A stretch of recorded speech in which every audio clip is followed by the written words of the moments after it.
Nascido na Alemanha, Kaiser, vindo de um amor que não deu certo, seu pai era um diretor de teatro e conheceu sua mãe no mesmo local, uma atriz. Quando ele nasceu, sua mãe o abandonou e assim conseguiu virar uma atriz famosa. E seu pai perdeu tudo e começou a virar um alcoólatra, criando ele de uma forma mais violenta, batendo nele. Como ele não tinha dinheiro pra nada, seu pai fazia ele trabalhar. Mas qual era o trabalho? O trabalho dele era: garoto, vai roubar. E ele ia roubar. Aí ele sempre tentava e se esforçava até para roubar, na esperança que o seu pai elogiasse ele, agradecesse. Mas isso nunca acontecia, mas sim tratava sempre com desprezo. No seu aniversário de 12 anos, Kaiser decidiu comprar uma bola, algo que nunca acabasse, algo que ele pudesse chutar e ainda estaria ali. Acusado de ter feito um roubo, a polícia chega em sua casa e encontra um dinheiro que ele escondia do pai há anos. E quando seu pai descobriu, ele tentou furar a bola que tanto representava para o Kaiser, tentando tirar o seu símbolo, mas ele não deixou, chutou o pai e os policiais. Assim,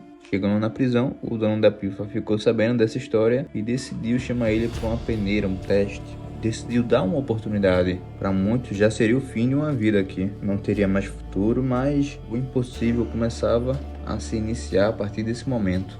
Sabemos que quanto mais pior sua família é, mais ruim será o seu futuro, porque no processo de criação, nós aprendemos o que é certo, aprendemos limites e aprendemos a ter crenças positivas e negativas. E graças ao pai dele que batia nele e à mãe que o abandonou, ele desenvolveu uma crença de que nada era possível. E sempre que ele tentava algo, ele desistia, porque tinha aquela crença que nada é possível, assim acabando desenvolvendo um narcisismo defensivo. Ele se coloca como um imperador para esconder uma insegurança profunda, também medindo sua existência pela superioridade aos outros, principalmente sobre o Zag. Para ele, ser um vencedor é quando ele humilha alguém. Kaiser nunca foi só talento, ele cresceu sendo odiado, pressionado e obrigado a ser perfeito desde cedo. Ele descobriu rápido que se não fosse o número 1, ninguém ia olhar para ele. Por isso que ele sempre tenta causar um impacto, porque sem isso ele seria mais um desconhecido.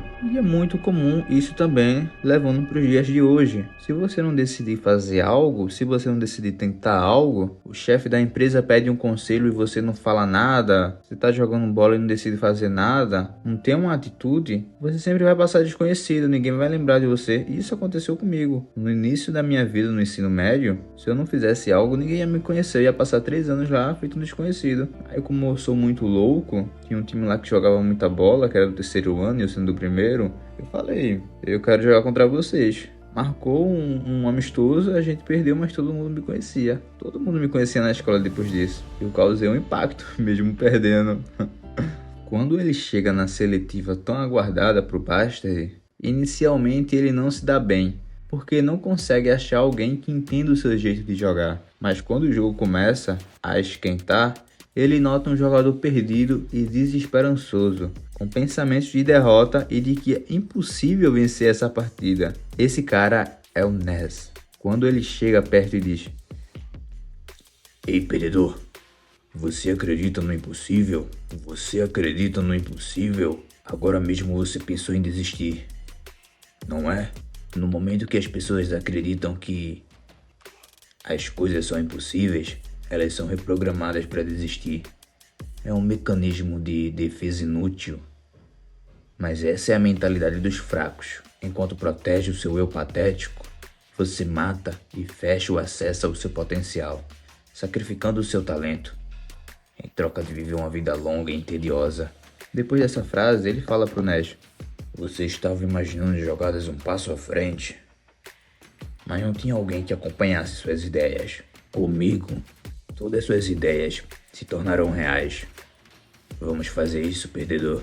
E depois disso ele mete 3 gols com os passes de Nash. Nash finalmente contra alguém que entenda o futebol dele, e Kaiser também contra alguém que consiga o acompanhar. Ambos tinham os mesmos problemas, e com isso ele consegue avançar para o time principal, criando uma nova rotina junto com Nash. Uma história de superação, entanto, vencendo o impossível e mostrando para aqueles que duvidaram que ele é sim capaz, indo contra as estatísticas, porque um jovem que sofre desde a infância com abandono, agressão, nunca se tornaria um jogador do nível dele. E ele mostrou que é sim possível. E também ajudou a levar outro pro topo, que se chama Nés.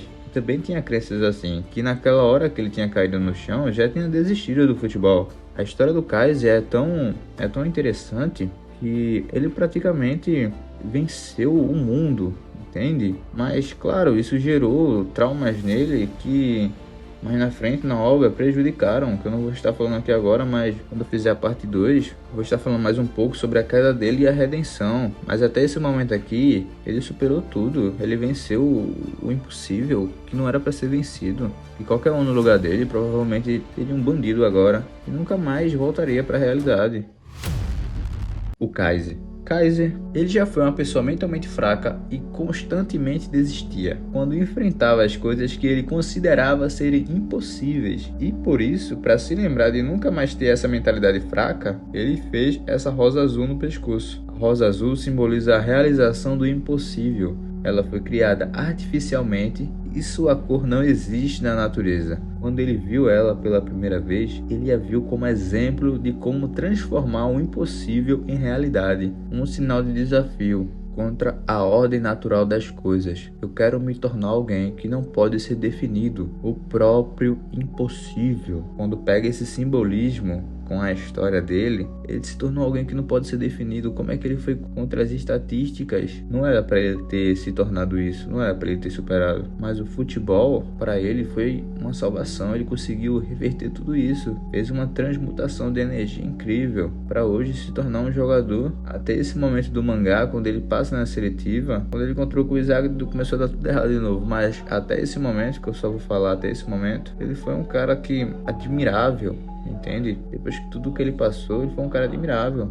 Superou muitas coisas e talvez nem eu, que estivesse no lugar dele, conseguiria fazer o que ele fez. Ele realmente venceu o impossível. Kaiser é um personagem com uma história incrível. E é isso, galera. Espero que tenham gostado. Em breve vai ser a parte 2 do confronto contra o Izagre e a redenção dele em busca da evolução. É isso, galera. Espero que tenham gostado. Clica aí no meu botão e valeu.